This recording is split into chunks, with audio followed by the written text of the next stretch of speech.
Pai, agora queremos a Tua ajuda durante esta próxima aula, que possamos entender bem o arrebatamento e os acontecimentos no fim. Obrigado que nós temos certeza que o Senhor vai nos salvar da ira futura e nós não vamos precisar passar por isso. E nos prepare para o que vai acontecer nas nossas vidas. Pai, abençoe, por favor, essa aula, em nome de Jesus. Amém. Então, a próxima pergunta, alguém me fez, é como é que a segunda vinda de Cristo está em duas fases. Eu digo isto como um batista fundamentalista, que quer dizer que eu não acredito que devemos batizar bebês, e eu acredito em dispensacionalismo. Fala a palavra, Tiagão.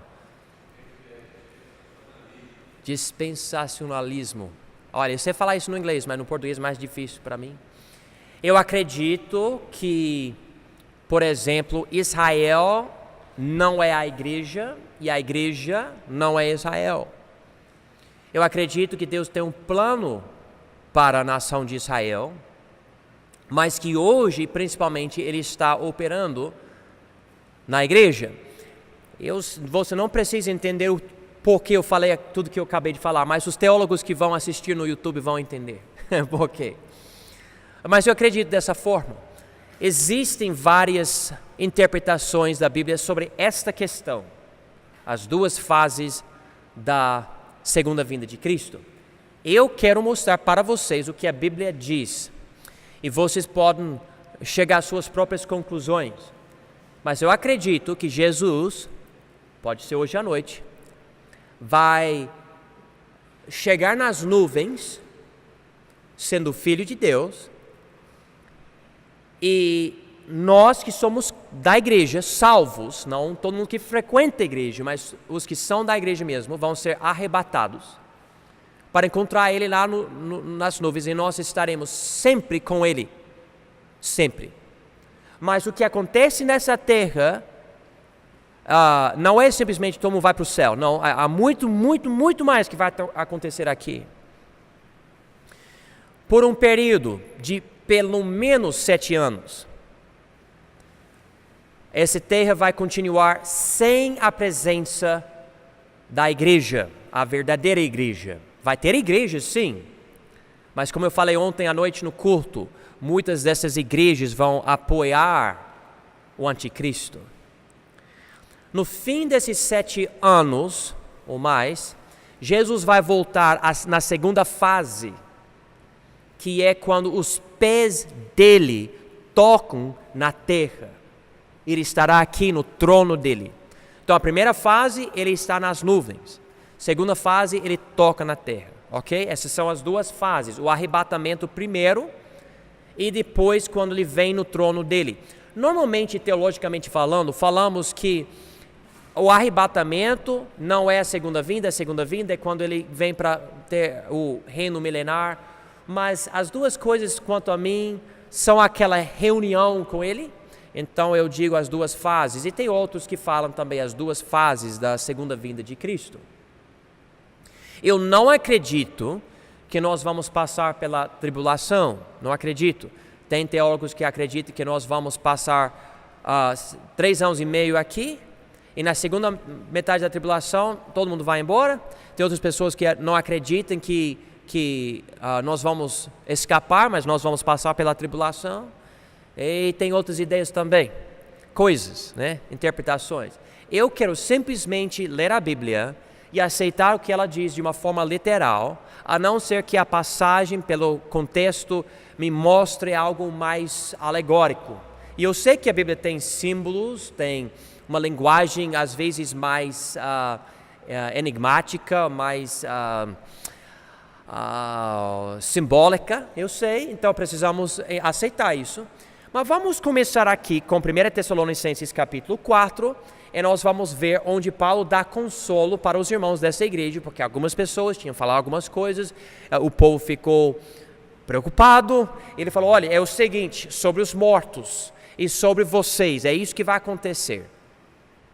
Então ele diz aqui em 1 Tessalonicenses capítulo 4, versículo 13: Não quero, porém, irmãos, que sejais ignorantes acerca dos que já dormem.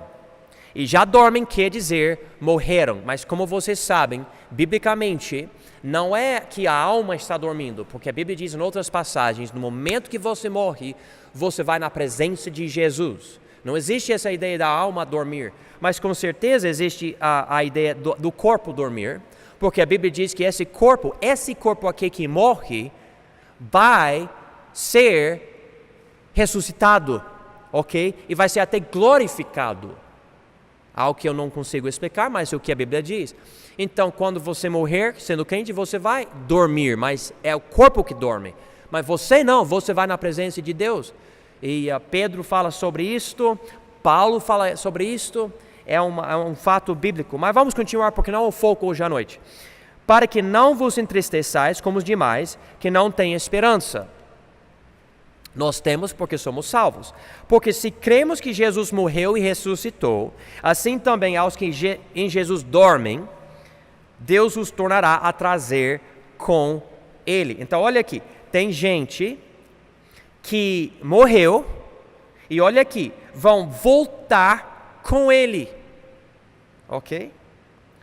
Dizemos-vos, pois, isto pela palavra do Senhor. Então, ele está dizendo que essas pessoas já estão com ele, vai trazer com ele, não estão no chão. Ok? Versículo 15. Dizemos-vos, pois, isto pela palavra do Senhor, que nós, os que ficarmos vivos para a vinda do Senhor, não precederemos os que dormem. Porque o mesmo Senhor descerá do céu com alarido, e com voz de arcanjo, e com a trombeta de Deus, e os que morrerem em Cristo ressuscitarão primeiro. Essa trombeta, na verdade, é mais ligada com essa ressurreição. Versículo 16. Mas ele continua com o arrebatamento. Essa palavra dá-me tanto trabalho. Mas, versículo 17. Depois nós, os que ficarmos vivos, seremos arrebatados juntamente com eles nas nuvens. Onde? Nas nuvens. Onde Jesus vai estar com esses que dormem, que vão voltar com ele? Nas nuvens. E a encontrar o Senhor nos ares. Onde? Nos ares. Não aqui na terra, nos ares. Pessoas vivas serão arrebatadas para encontrar Jesus com essas pessoas, ok? E assim estaremos sempre com o Senhor. Então, nós vamos no nosso último voo para Ele, para estar com Ele. A Bíblia diz em Lucas 16 que os anjos vão nos buscar na hora da nossa morte. Eu entendo, é muito provável que os anjos vão nos buscar corpo e tudo no arrebatamento. Essa é a primeira fase. Ele diz aqui, e assim, olha, marca essas palavras, e assim estaremos sempre com o Senhor. Sempre. Nós não vamos voltar para cá separados dele de qualquer jeito. Nós vamos voltar para cá, porque existe outra coisa para fazer, mas não separado. Estaremos sempre com ele. E ele diz aqui, portanto, consolai-vos uns aos outros com essas palavras. Então, seu irmão em Cristo já faleceu. Não precisa se preocupar, você vai encontrar essa pessoa. Essa pessoa não está morta eternamente. Essas pessoas foram confusas aqui, Paulo explica, não. Essas pessoas vão ressuscitar primeiro, e depois você vai ser arrebatado, você vai encontrar essa pessoa nos ares ou nas nuvens. Então a igreja será arrebatada e os mortos cristãos serão ressurretas. Com isso, com essa ideia, nós sabemos que a igreja não vai estar mais aqui. Ainda vai ter igrejas. Mas esse planeta vai perder os crentes. Imagina esse planeta sem a influência dos crentes. E os crentes têm, os verdadeiros crentes, nem todo mundo que usa o termo crente é crente de verdade. Tem que sempre esclarecer essas coisas. Eles têm o Espírito de Deus. É o Espírito de Deus que traz convicção, que repreende o mundo. Então a presença dele dentro dos crentes não vai estar mais aqui. Eu não estou dizendo que o Espírito Santo não vai estar aqui, ele vai estar onde ele quiser. Mas eu estou falando que a presença dele ativa dentro dos crentes não vai estar mais aqui, porque eles serão arrebatados, nós seremos arrebatados. Falando isso, vamos para 2 Tessalonicenses, capítulo 2. A Bíblia diz aqui, em capítulo 2, de 2 Tessalonicenses, versículo 1, ora, irmãos, rogamo-vos pela vinda do nosso Senhor Jesus Cristo e pela nossa reunião com Ele. Há teólogos que entendem que versículo 1 está dividindo, falando sobre a segunda vinda de Cristo. Quando ele tocar na terra, é a primeira frase do versículo. E onde diz, pela nossa reunião com Ele, fala sobre o arrebatamento. A ordem é diferente, mas fala sobre as duas coisas. Que não vos movais facilmente do vosso entendimento, nem vos perturbeis, quer por espírito, quer por palavra, quer por epístola, que quer dizer carta, como de nós, como se o dia de Cristo estivesse já perto. Naquela época, ele precisava avisar o povo, vai chegar algo antes do dia de Cristo. Ok? Ele está explicando isso, porque as pessoas estavam com a ideia que já está perto, já aconteceu, o povo ficou confuso aqui. Ninguém, versículo 3, de maneira alguma vos engane, porque não será assim sem que antes venha marca a palavra, a apostasia, e se manifeste o homem do pecado, o filho da perdição. Então, antes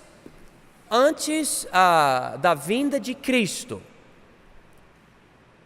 vai chegar uma apostasia, que nós já estamos observando no nosso mundo. Eu sempre falo, olha para as mudanças nas igrejas nos últimos 50 anos. É incrível como as igrejas são tão diferentes hoje. Hoje o alvo é usar música para atrair jovens e usar curas e promessas de bênçãos e tudo para atrair pessoas sofridas e pessoas pobres para lotar o prédio. Não era bem assim uns anos atrás, mudou muito. E eu converso com até pastores, eu conversei com a esposa de um pastor esses dias sobre a salvação dela aqui na nossa cidade, e eu percebi, essa mulher, coitada, ela não entende bem a salvação, e ela é pastora, ou pastora, vocês usam essa palavra aqui no Brasil, muitas vezes nós que somos batistas não usamos nem acreditamos na ideia de pastora, segundo a Bíblia. Mas aqui então, antes venha a apostasia e se manifeste o homem do pecado. Alguém quer falar para mim o que é o homem do pecado? Alguém sabe? É o anticristo. É o anticristo. A Bíblia chama ele o filho da perdição. Perdição.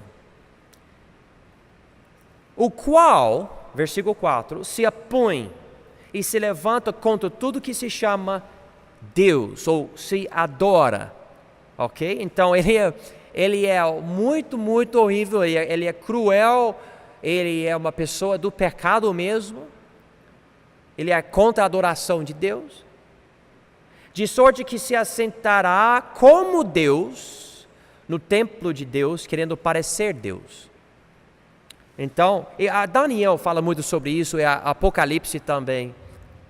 Versículo 5, não vos lembrais de que estas coisas vos dizia quando ainda estava convosco, e agora vós sabeis o que o detém, para que o seu próprio tempo seja manifestado. Então, agora ele não dá uma palavra específica, mas ele fala sobre alguém que detém. Olha aqui versículo 6, marca a palavra detém. E essa presença detém, ou está prevenindo, está proibindo esse homem, o filho da perdição, agir. Há uma presença na terra que proíbe ele. É muito importante isso. Versículo 7. Porque já o mistério da injustiça opera, esse mistério da injustiça tem tudo a ver com a operação de Satanás, que ele vai dar poder para esse anticristo. Ele já deu poder para outros homens no passado que eu posso dizer, talvez Satanás estivesse pensando, eu vou usar esse cara para fazer a minha obra, como por exemplo Adolf Hitler e outras pessoas super parecidas com o personagem do anticristo.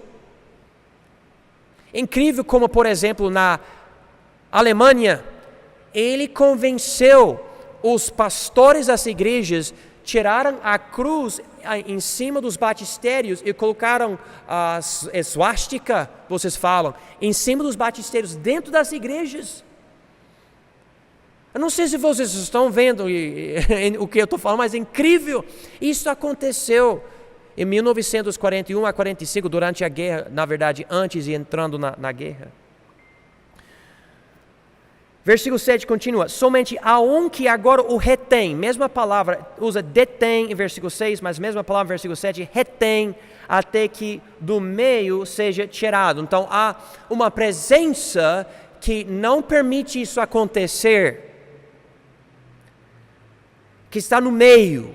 E versículo 8, e então será revelado o iníquo, a quem o Senhor desfará pelo espírito da sua boca e aniquilará pelo esplendor da sua vinda.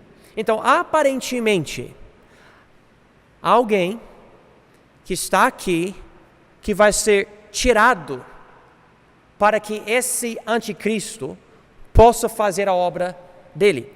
Nós vamos ver quem ele é mais especificamente e em quem ele vai operar. Mas quem está aqui hoje é a igreja. E a igreja consegue ter muita influência por causa do Espírito de Deus. E há muitas histórias eu poderia falar sobre igrejas, sobre crentes, sobre pastores, evangelistas, missionários que influenciam políticos, etc. Nós não podemos perder o foco, mas Deus deu poder para a igreja. Atos 1:8 diz que quando o Espírito de Deus desceu, Ele deu poder para o povo dele. Nós temos poder.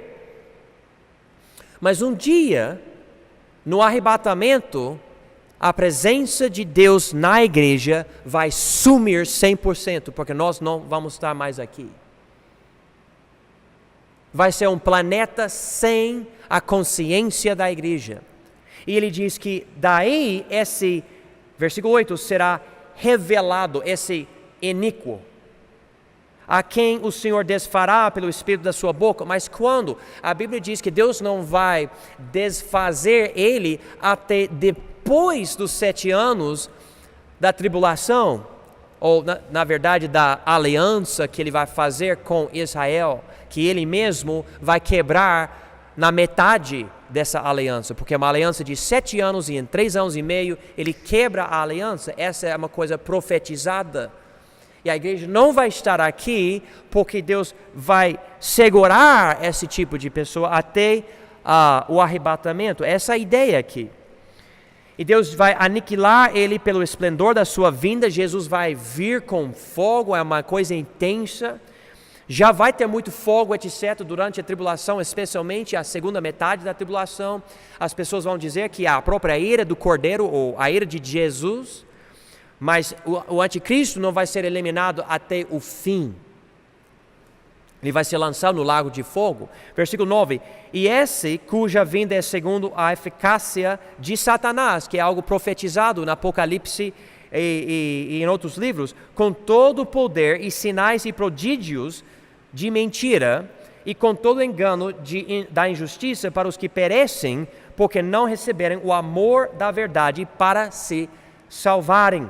Então, essa pessoa vai enganar as pessoas que não recebem o amor da verdade. O que eu entendo aqui pelo contexto aqui é o seguinte: com certeza haverá pessoas entre o arrebatamento e o momento que o anticristo assina a aliança, que as pessoas vão rejeitar a verdade, e com certeza há pessoas antes disso. E Deus está dizendo que a pessoa que não recebe Jesus, rejeitando o amor da verdade, que entra nessa tribulação depois do arrebatamento, será enganada e não vai ser salva. Nós não podemos dar para a pessoa, beleza, você pode esperar, se Jesus voltar, daí você pode receber Jesus. Se a pessoa está rejeitando a verdade hoje, vai rejeitar Jesus depois do arrebatamento. Deus vai até ajudar com isso, porque olha aqui versículo 11. E por isso Deus lhes enviará a operação do erro, para que creiam a mentira. Para que sejam julgados todos os que não creram a verdade, antes tiverem prazer na iniquidade. Então, Jesus vai voltar, vai levar os crentes e o povo da terra vai entrar na tribulação. Nós não sabemos quanto tempo vai passar entre o arrebatamento e a aliança, mas nós sabemos que novas pessoas vão nascer, nós sabemos que há pessoas que não vão entrar no arrebatamento, mas que não necessariamente rejeitaram o amor da verdade, porque não tinham acesso à verdade. E essas pessoas vão ouvir as pregações de 144 mil judeus virgens que vão pregar o evangelho. Inclusive a Bíblia fala que é um anjo que vai pregar o evangelho, é algo interessante.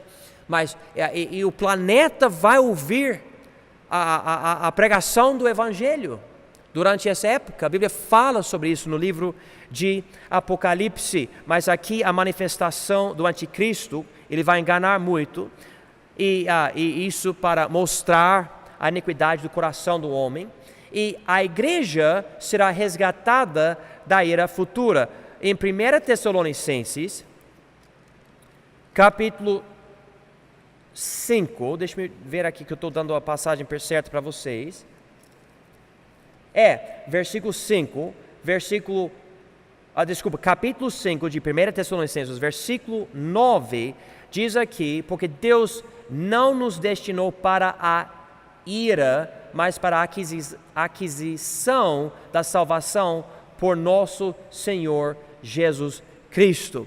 Deus vai nos salvar dessa ira. Deixe-me continuar, porque eu vou voltar a essa ideia aqui, mas a ira de Deus, nós somos salvos daquilo.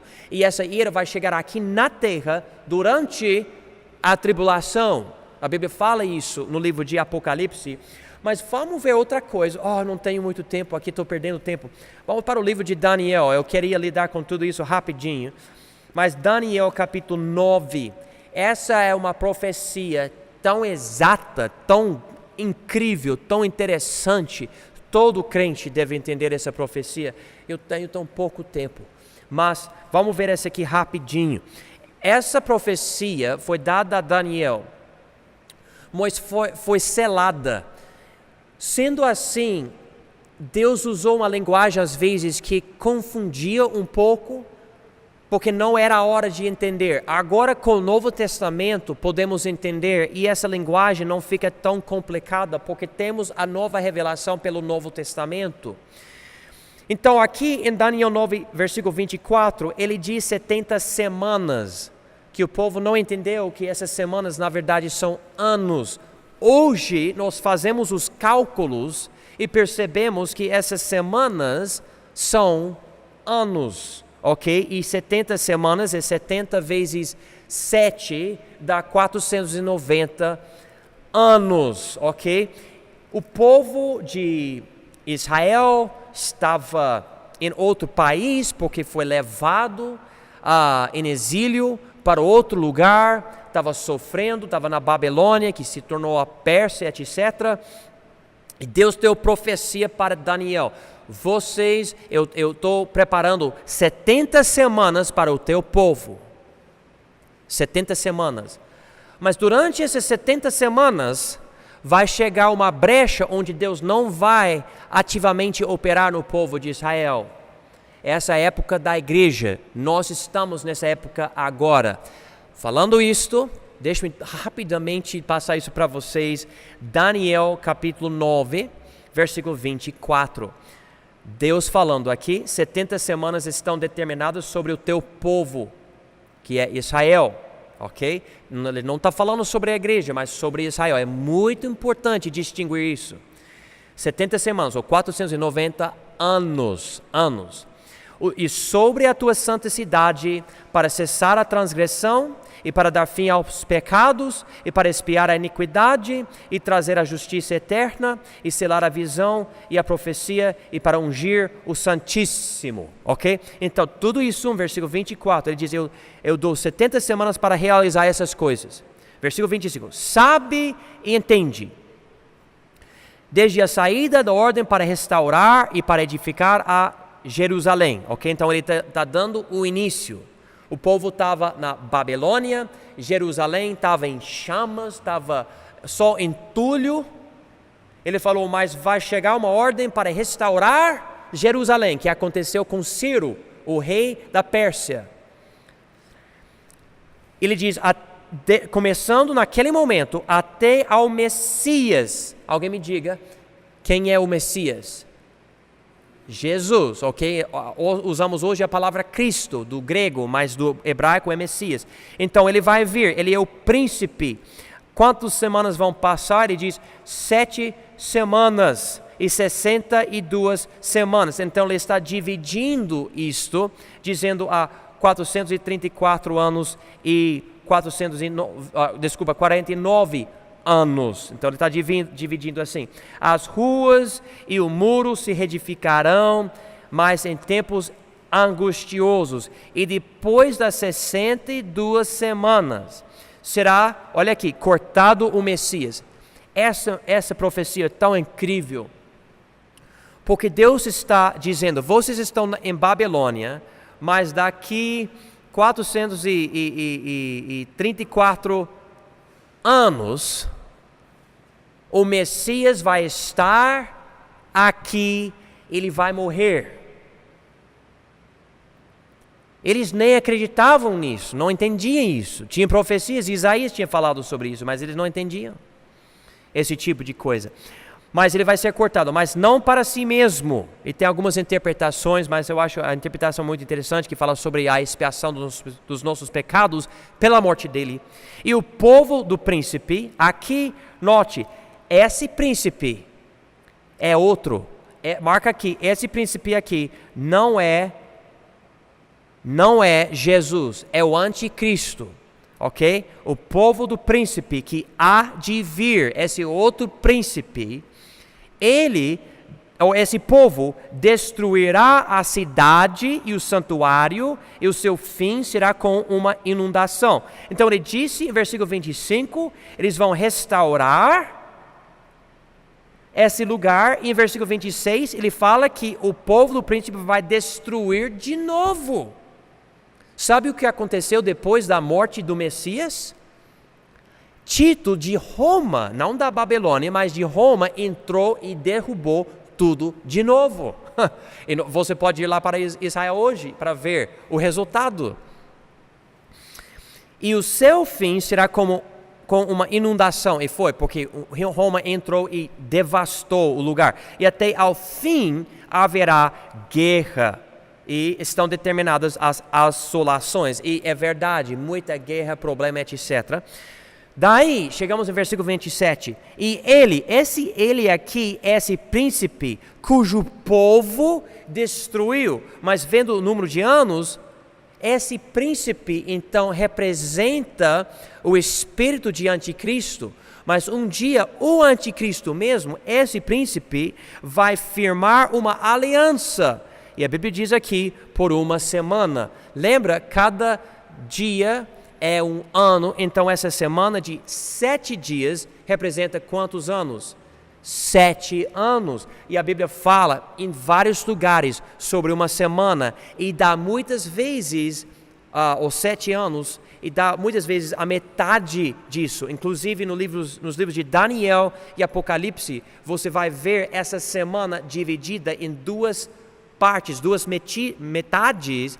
Entendendo isso, olha aqui a profecia, ele diz aqui em versículo 27, e na metade da semana, aqui ele fala também, fará cessar o sacrifício e a oblação.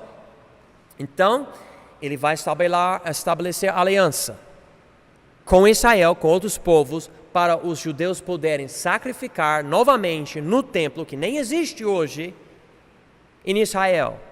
Vai acontecer. Israel já tem planos para construir, já tem as plantas para a construção, já tem tudo em ordem. Eu acho que até tem arca e outras coisas que eles estão construindo. É só chegar o anticristo para fazer essa aliança. Mas é uma mentira, porque ele vai fazer cessar o sacrifício, ou seja, ele vai quebrar essa aliança de 7 anos, na metade dos 7 anos. E diz aqui, sobre a asa das abominações virá o assolador, e isso até a consumação, que é o fim da tribulação, quando Jesus chegar, essa consumação é a vinda dele, e o que está determinado será derramado sobre o assolador. Esse príncipe é o assolador, ele vai ser eliminado. Então a Bíblia está falando sobre o tempo de Israel aqui, e pula a igreja, porque em versículo 24, ele disse aqui sobre o teu povo, Israel. Marca a palavra povo, porque ele não está falando sobre a igreja, está falando sobre Israel. Essa é uma profecia sobre Israel. Deus, Paulo explica isso no Novo Testamento, mas Deus não fala muito sobre a igreja no Velho Testamento. Ele fala muito sobre Israel. E aqui essa profecia. Você pode ver assim, vamos dizer que o profeta recebe a revelação e ele olha para a revelação. E tem uma montanha aqui e tem um vale. E outra montanha e vale, etc. E ele fala sobre o que ele vê. Ele vê essa montanha, ele vê essa montanha, ele vê essa montanha. Mas no vale ele não vê nada. Ele não fala então sobre aquilo. Daniel aqui não fala nada sobre a igreja. Ao mesmo tempo, ele fala sobre alguns acontecimentos durante aquele vale, porque ele fala sobre Tito, quando ele derrubou Israel no ano 70, que foi depois da morte de Jesus, a igreja já foi estabelecida. Então nós vemos isto aqui, mas ele não fala sobre tudo. Então, por causa do tempo, eu vou ter que parar, eu queria falar tudo que eu tenho aqui.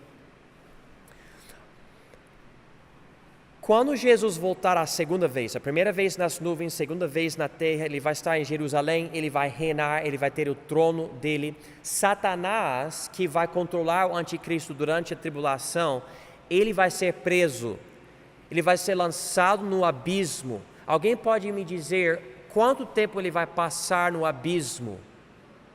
1000 anos, exatamente. Esses 1000 anos é o tempo do reino milenar, que é muito profetizado no livro de Ezequiel e outros livros, inclusive o livro de Daniel. Mas é um tempo de tranquilidade, um tempo de amor, um tempo de alegria, um tempo maravilhoso. E Satanás não vai estar aqui. Vai ser maravilhoso, crianças vão poder brincar nos ninhos, a Bíblia fala das serpentes, das cobras, e o cordeiro vai poder dormir com o leão, etc. Essa é a ideia do milênio, quando Jesus está aqui. Mas antes disso tem a tribulação, e antes da tribulação tem o arrebatamento. Então a segunda vinda de Cristo vem em 2 fases. E bom, vou terminar com mais uma passagem. Já passei o tempo aqui, mas no livro de Judas, Deus fala sobre a vinda dele, e ele vai vir para esse planeta para destruir os inimigos, os ímpios, e ele não vem sozinho, mas os salvos vêm com ele. A Bíblia diz aqui no livro de Judas, nós que somos arrebatados, os outros que são ressurretos, etc., vamos voltar. Ele diz aqui no livro de Judas, versículo 14, e destes profetizou também Enoque, o 7º depois de Adão, dizendo, eis que é vindo o Senhor com milhares de seus santos. Ok? Santos não são os que são reconhecidos pela Igreja Católica. A Bíblia fala que você recebe Jesus, você se torna santo por causa disso. Então nós vamos voltar, milhares de nós vamos voltar com ele para fazer juízo contra todos e condenar dentre eles todos os ímpios para todas as suas obras de impiedade que impiamente cometeram e por todas as duras palavras que ímpios pecadores disseram contra ele. A Bíblia diz que nós vamos chegar como reis, como juízes, nós vamos chegar a uma passagem, se eu não me engano, no livro de Daniel, que parece que nós vamos até estar envolvidos nessa guerra, mas eu não entendo bem isso, eu não vou ser dogmático. Eu me lembro de um professor meu, ele falou, não, Deus vai destruir todo mundo pela espada que sai da boca dele, que representa a palavra dele, e nós não vamos precisar fazer nada. Eu não sei, porque tem que ver todas as passagens, mas o que eu posso pelo menos explicar para vocês, a vinda de Cristo vem em duas fases, e graças a Deus nós podemos conhecer, ou não conhecer, mas ser reunidos com Ele na primeira fase, que é o arrebatamento, e estaremos sempre com Ele, grande consolação. Vamos orar.